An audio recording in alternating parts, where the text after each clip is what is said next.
तो चलिए वीडियो को स्टार्ट करते हैं। आज मैं बताऊंगा बहुपद, जिसे पोलिनोमियल के नाम से जाना जाता है। इसको मैं ट्रिक के अनुसार बताऊंगा, ऐसा ट्रिक से बताऊंगा कि आपका सारा का सारा आपका बिल्कुल बन जाएंगे।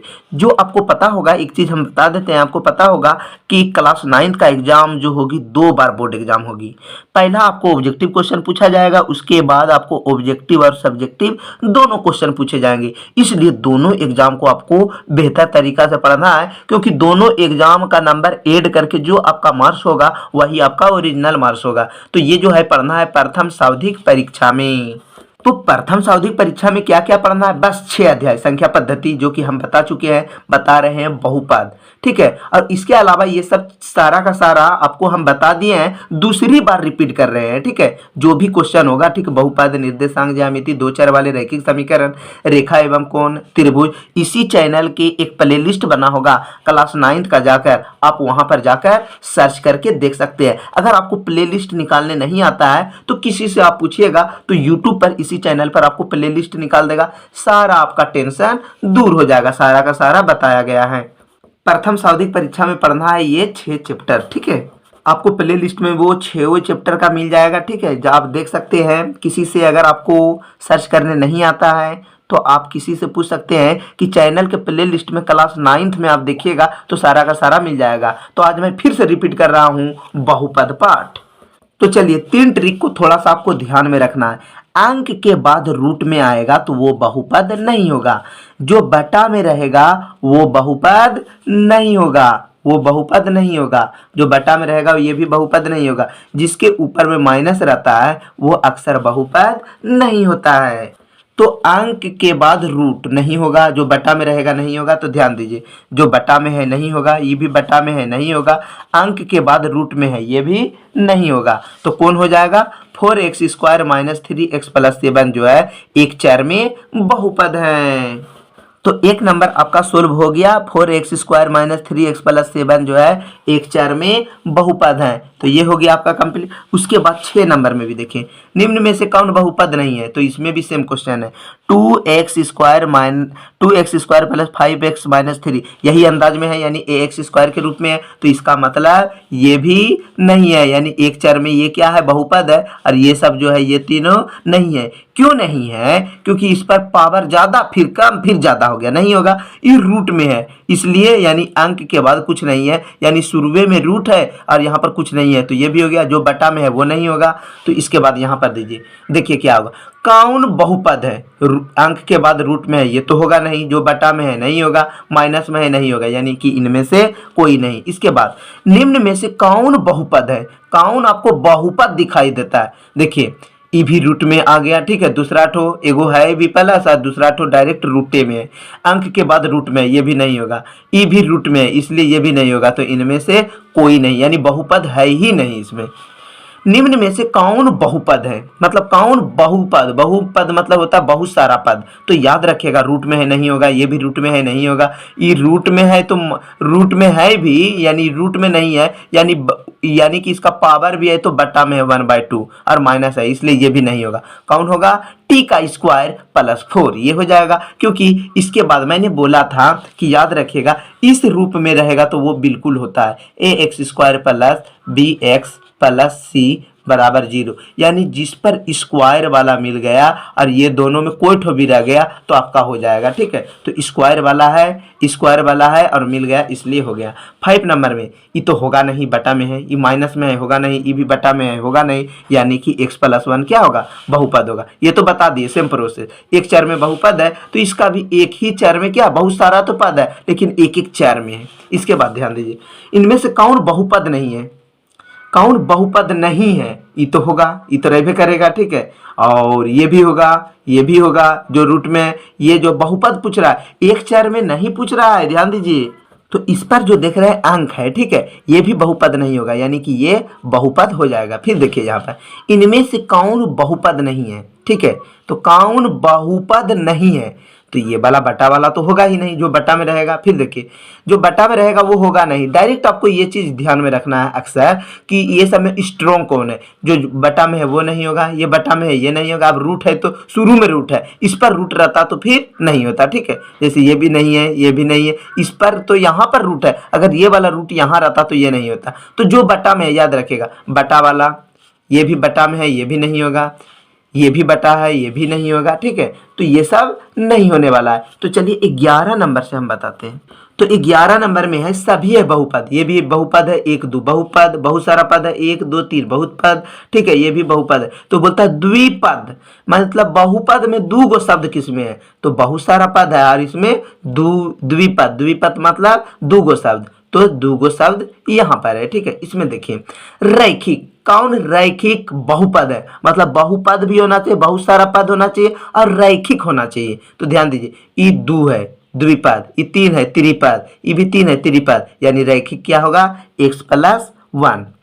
इस पर देखिए कौन द्विघाती बहुपद है, दो गो घात, ऊपर में 2 होना चाहिए। किस पर 2 है, इस पर तो 3 है, इस पर तो पावरे नहीं है, इस पर भी पावर नहीं। देखिए इस पर 2 है, इसलिए हुआ द्विघाती बहुपद स्क्वायर, ठीक है। द्विघाती बहुपद, तो ऊपर में 2 है तो 2 है ना, तो हो गया द्विघाती। यही याद रखिएगा, द्विघाती, ऊपर में 2 है तो हो गया द्विघाती। फिर यहाँ पर देख सकते हैं, ठीक है, याद रखिएगा द्विघाती। पूछेगा कौन द्विघाती है, इस पर 3 है तो त्रिघाती, इस पर 2 है तो द्विघाती, इस पर कुछ नहीं है, ना 1 है ना 2 है, तो हो जाएगा रैखिक। ये भी हो जाएगा त्रिघाती, यानी क्या पूछ रहा है, द्विघाती। तो इस पर ऊपर में क्या है, 2 है तो द्विघाती। त्रिघाती मतलब किस पर 3 है, तो देखिए इस पर 2 है, इस पर 3 है, 3 है तो नीचे में है, याद रखिएगा। ये 3 नहीं हुआ, इसको ऊपर भेज देंगे तो ये माइनस में हो जाएगा, यानी इस पर 3 है तो हो जाएगा ये क्या हो जाएगा, त्रिघाती। याद रखिए रैखिक, रैखिक मतलब हो जाएगा ओ इस पर है, यानी कि कौन त्रिघाती है, किस पर 3 है, तो देखिए इस पर 3 है, इसमें तो 2 ही है, इसमें भी 2 से ज्यादा नहीं है, इस पर है ही नहीं, तो ऊपर में 3 है तो क्या हो गया त्रिघाती। बहुपद 5x² + 4x² + 7x का घात क्या हो जाएगा, इसका घात क्या हो जाएगा, तो ध्यान दीजिए आपको हम समझा देते हैं। इसका घात हो जाएगा, सबसे ज्यादा घात क्या है, ऊपर में 3, इस पे 2, तो 3 और 2 में कौन बड़ा है, 3, तो यही ठो 3 हुआ, ठीक है। इसमें देखिए ऊपर में क्या है, हाईएस्ट 2 है, तो इसका आंसर हो गया क्या, 2। इसमें देखिए कुछ नहीं है तो समझ जाइए इंग्लिश वाला वर्ड रहेगा, तो समझ जाइए कि ऊपर में कुछ नहीं भी है तो 1 है तो 1 हो जाएगा। अगर ABCD वाला अक्षर यानी इंग्लिश वाला वर्ड नहीं रहेगा, टी यदि नहीं रहता और सिर्फ 5 - √7 रहता तो घात हो जाता 0, लेकिन टी है, इसका मतलब कुछ टी का गो है, एगो, एगो दिखाई देता है ना, तो इसलिए 1, यानी टी के गो आपको दिखाई देता है एगो, तो इसलिए हुआ 1। अब यहाँ पर देखिए घात, सबसे अधिक घात क्या है, ऊपर में है 6, इसलिए इसका आंसर हुआ 6। याद रखिएगा, समझ जाइए बिल्कुल तय। बहुपद में हो जाएगा, ऊपर में सबसे ज्यादा क्या है, 5, तो इसलिए इसका आंसर हो गया 5। ऊपर में देखिए सबसे ज्यादा क्या है, 8, तो इसलिए इसका आंसर हो गया 8। शून्य बहुपद की घात क्या होगा, परिभाषित, शून्य का कभी घात ही नहीं होता। कभी देखे हैं कि 0 पर पावर 3 रहता है, नहीं रहता है। जब भी रहता है तो 1 दे के 0 0 0 दे के या कोई अंक रहेगा शुरू में, तब ऊपर में पावर रहेगा। सिर्फ 0 पर पावर नहीं रहता है, इसलिए शून्य पर घात नहीं होता है, यानी परिभाषित नहीं हो सकता। ये यानी कि अनलिमिटेड हुआ, यानी इन्फिनिटिव हुआ। बहुपद 3 का घात क्या होगा, यानी बहुपद रहेगा तो 3 का घात क्या हो जाएगा, सिर्फ 3 रहेगा। हम क्या बोले, इंग्लिश वाला वर्ड, जैसे यहाँ पर टी था एगो तो 1 आंसर, हम क्या बोले यहाँ पर इंग्लिश वाला वर्ड नहीं रहेगा तो 0 हो जाएगा आंसर। तो इसी में आप देख सकते हैं 3 में ABCD से कोई अक्षर नहीं है, इसलिए इसका आंसर हो जाएगा 0।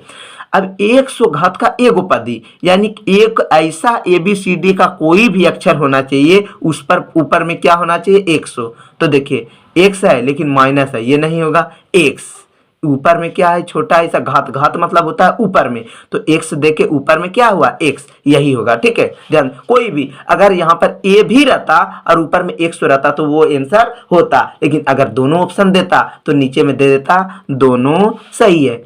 35 के घात का द्विपद, मतलब दो गो शब्द बना देना, कुछ भी जोड़ देना है। घात मतलब क्या, जैसे 100 घात, तो 100 घात मतलब हुआ एक कोई अक्षर में ऊपर में 100, तो इसी तरह 35 के घात यानी कोई अक्षर में क्या हुआ एगो, यानी x पर पावर 35 ये भी होगा और x पर पावर 35 ये भी होगा, लेकिन इसमें क्या बोलता है द्विपद यानी दो गो शब्द होना चाहिए। तो एगो यहाँ हुआ x पर पावर 35 और एगो कोई ऐसा शब्द लिख दिए हैं, ठीक है। तो दोनों मिलके क्या हुआ एक दूगो, दूगो हो गया यानी एक दू हो गया यानी द्विपद, तो द्विपद हो गया। लेकिन क्या बोलता है 35 का घात तो x पर पावर 35। अब ध्यान दीजिए एक्स स्क्वायर का गुणांक लिखना है, जैसे 27 नंबर में देखिए ध्यान से। तो याद रखिएगा एक्स स्क्वायर का गुणांक यानी एक्स के बगल में कुछ क्या है, कुछ नहीं है तो समझिए एक है। जैसे कि इस तरह रहेगा 3x स्क्वायर, तो इसका आंसर क्या हो जाएगा 3 हो जाएगा। आंसर क्या हो जाएगा 3 हो जाएगा। अगर रहेगा -3x स्क्वायर तो आंसर क्या हो जाएगा -3। अगर कुछ नहीं रहेगा सिर्फ रहेगा एक्स स्क्वायर, ठीक है, तो आंसर क्या हो जाएगा, इसका आंसर कुछ नहीं है तो 1। अगर रहेगा -x स्क्वायर तो आंसर क्या हो जाएगा माइनस कुछ नहीं है तो 1 दे देना है -1 आंसर हो गया। अगर रहेगा 2x माइनस एक्स स्क्वायर तो क्या होगा एक्स स्क्वायर हमको देखना है, इधर कुछ नहीं है तो खाली माइनस नहीं ना लिखेंगे, यहाँ पर लगा देंगे 1 यानी माइनस क्या हो जाएगा 1 आंसर, यानी कि माइनस क्या हो जाएगा 1 आंसर। अगर यहाँ पर रहेगा 2x प्लस 1 यानी कि एक्स स्क्वायर इस तरह रहेगा, तो कुछ नहीं है तो समझिए यहाँ पर लिख देंगे प्लस, कुछ नहीं है तो इसके बगल में 1 यानी कि सिर्फ क्या होगा 1 आंसर। अगर यहाँ पर रहेगा π/2 एक्स स्क्वायर तो आंसर हो जाएगा π/2। अगर रहेगा 10x स्क्वायर तो आंसर हो जाएगा 10। अगर 2 रहेगा एक्स स्क्वायर तो आंसर हो जाएगा 2। अगर माइनस रहेगा तो हो जाएगा -2 आंसर, ठीक है, याद रखिएगा। अगर यहाँ पर दे दिया है y + 3x + x स्क्वायर यहाँ पर इस तरह, तो आंसर क्या होगा कुछ नहीं देखना, इसको देखना है, इसके बगल में कुछ नहीं है तो क्या होगा 1 आंसर। अभी तो माइनस रहता तो क्या हो जाता -1 आंसर हो जाता, ठीक है, इतना याद रखिएगा। तो ध्यान दीजिए अब आपको बिल्कुल समझ में आ जाएगा। जैसे कि क्वेश्चन है यहाँ पर 27 नंबर में 2 - x स्क्वायर + 1 क्या है 2 - x स्क्वायर + 1, 2 - x स्क्वायर + 1, इधर x स्क्वायर है कुछ नहीं है तो क्या होगा 1 तो लिख दे 1, लेकिन माइनस है तो क्या होगा -1 आंसर। तो जहां होगा -1 आंसर वही होगा इसका आंसर, जो कि आप देख सकते हैं 27 नंबर में कि x स्क्वायर है तो क्या हुआ -1। फिर देखिए x स्क्वायर क्या है x स्क्वायर है यानी कि इसका मतलब कुछ नहीं है, यहाँ माइनस नहीं है तो सिर्फ क्या होगा 1 आंसर। तो यहाँ पर आप देख सकते हैं 1 आंसर है। बहुपद में x स्क्वायर तो है, इसके बगल में कुछ नहीं है तो क्या लिखेंगे 1 यानी -1 आंसर। अब देखिए x स्क्वायर है यानी इसके बगल में है π/2 तो π/2 लिख दिए। अगर यहाँ पर ध्यान दीजिए मान के चलिए यहाँ पर प्लस रहता, यहाँ पर बीच में प्लस रहता तो समझिए ये अलग हो जाता, क्या होता 1, डायरेक्ट इसी के साथ सटा हुआ है इसलिए x स्क्वायर के बगल वाला क्या हुआ π/2 आंसर, तो हो गया π/2 आंसर। थोड़ा सा तो धुंधलापन दिखाई देता होगा, दिन और रात में अंतर होता है। फिर देखिए एक्स स्क्वायर है यहाँ पर है, ये नहीं है तो क्या करेंगे आंसर हो जाएगा 0। एक्स का गुणांक एक्स स्क्वायर ना एक्स का गुणांक, तो एक्स खोजना है, एक्स तो है यहाँ, इसके बगल में क्या है कुछ नहीं है माइनस यानी कि कुछ नहीं है तो 1 यानी कि क्या हो जाएगा -1 आंसर। एक्स बराबर 0 के लिए इसको मान भरना है, तो कल से जो बताएंगे यानी कि 33 नंबर से हम बताएंगे, तो 32 नंबर आपको बिल्कुल समझ में आ चुका होगा। अगर समझ में नहीं आया है तो वीडियो फिर से देखें या फिर आप हमें कमेंट करके जरूर बताइएगा कि कहाँ आपको समझ में नहीं आया है, आपको हम स्पेशल तरीका से आपको बता देंगे। तो चैनल को अभी तक सब्सक्राइब नहीं किया है तो सब्सक्राइब करके घंटी दबा दे, ताकि परीक्षा से पहले आप सारा का सारा मैथ हो हर सब्जेक्ट को समाप्त करने की